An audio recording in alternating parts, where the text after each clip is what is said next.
What's going on, guys? Welcome back to the channel and happy Halloween. Halloween is my absolute favorite holiday of the year, so I figured to celebrate, we do a video that is very different from what I normally do here. Normally a video like this would probably go up on my second channel, G's Corner. But you guys know me, I'm a variety gamer. I play a wide range of video games, and I know there's a lot of people that watch this channel that aren't familiar with a lot of games outside of things like Call of Duty, Fortnite, and Apex. So I figured now would be the perfect opportunity to maybe introduce you guys to some of those games. This isn't necessarily my top 5 because, oh my god, that really just depends on the day. There's so many amazing horror games out there.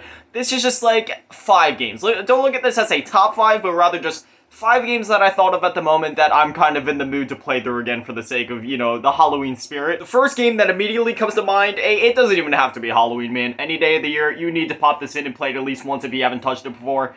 Resident Evil 4. I have many versions of this game. I didn't feel like pulling them all out, but I ordered a GameCube version. I have the Wii version, PlayStation 2, PS4, Xbox One, 360, PS3. I literally had the iOS port, and if you don't know anything about that, I'll put up a screenshot up on screen so you can know what I'm talking about. Like, that's how dedicated I am. I have every version. But anyways, this is a phenomenal game. I've been playing this at least once a year. Usually it ends up being like 2 or 3 times a year. I'm just addicted to this game. I've been playing it ever since I was like 7 years old. If you don't have any way to experience this game, almost dropped it, but if you don't have any way to experience this game, or if you just don't have the money to be spent on extra games right now, I totally understand. Normally they put these on sale on the digital storefronts for about like $5, $8, somewhere around there. You can also pick up copies on eBay for probably no more than 10 to 15 bucks, I bet. But if you really don't have any way to get it, actually just a couple weeks ago, I posted an entire Let's Play of this game. It's all in one video. It's a 6-hour video.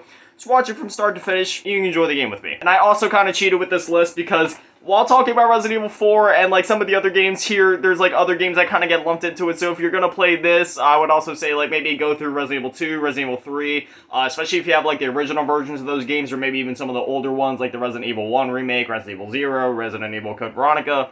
There's been a lot of Resident Evil games. Resident Evil 5 and 6, while they're good games, I would say skip those because those aren't spooky Halloween games. Those are just more like creepy action games. I would say like play 7, especially 7. That's an amazing Halloween game. Next up, unfortunately, I don't own this one physically, so I can't show it to you guys, but it is the Dead Space trilogy, Dead Space 1, 2, and 3. Now, if you don't have the games right now, I would not say go out and get them. However, if you have Game Pass, they are included with EA Play. And obviously now EA Play has been lumped in with Game Pass, so you can still experience those games if you're on Xbox One, Xbox Series X, whatever. You can download the game and try it. They still hold up phenomenally well to this day, and that is one of the reasons why I'm kind of saying, like, the remake coming out soon, it's not really necessary. I mean, it's nice, don't get me wrong. The remake looks amazing, you know, looks like all photorealistic or whatever. But if you go back and play the original game from 08, it holds up just as well, and it's still absolutely terrifying. Next up is another game that I also do not have, but I am planning on ordering it when I get paid again, and that is Silent Hill 2 and 3.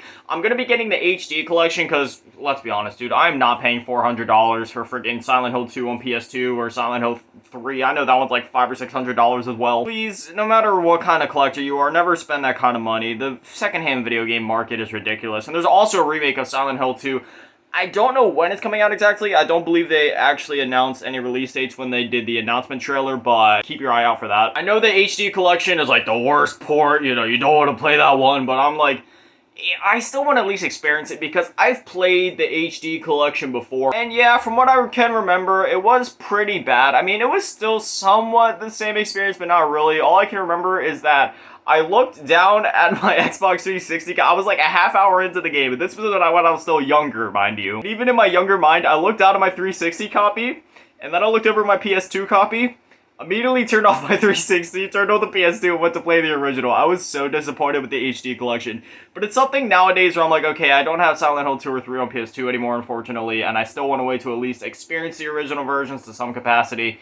So even though it's more or less like a beta version of the game, might as well. Anyways, next up, I would highly recommend Bloodborne, but if you don't have Bloodborne, I would also recommend Dark Souls Remastered. I know a lot of you don't have access to Bloodborne because it's still a Sony exclusive. Exclusives are stupid, but that's a conversation for another day.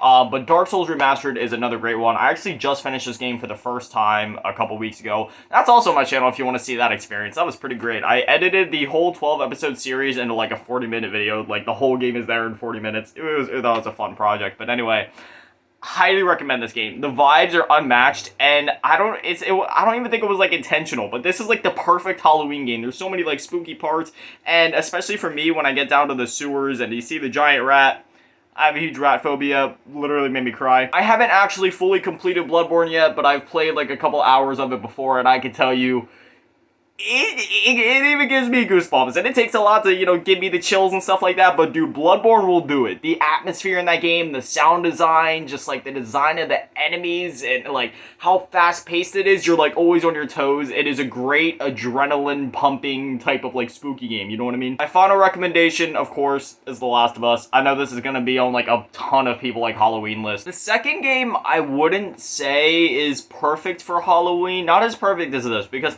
this game leans more into like the horror and the creepy side of it, and like throughout the game, it's not necessarily a horror game. It's more, obviously the story is about the connection and story between Ellie and Joel, but like the creepy atmosphere of it all and like the clickers and all that, like that's a huge part of the game, like the whole creepy, spooky, on your toes atmosphere. However, if the other games I mentioned are just a bit too intense for you, I definitely recommend this one. This one, I'm not going to call it lighthearted, but it definitely has some more laid-back moments where you can kind of just chill with the controller, not worry about like a bunch of massive chainsaw maniacs like charging at you. This has the moments where you can pet some giraffes, but it also has the moments where you're fighting giant bloaters that explode, vomit, and completely blow you into 5 million different chunks. There's tons of other games I could shout out, like the Outlast series is amazing for Halloween. Alan Wake is another amazing one, dude. That game, oh my god, it is so good. And they had that remaster that came out, phenomenal. The Amnesia games, Soma. I'd say Bioshock, maybe not Bioshock 2, but definitely like Bioshock 1, that would be a good one. At first I was gonna say Bioshock 1 and 2, but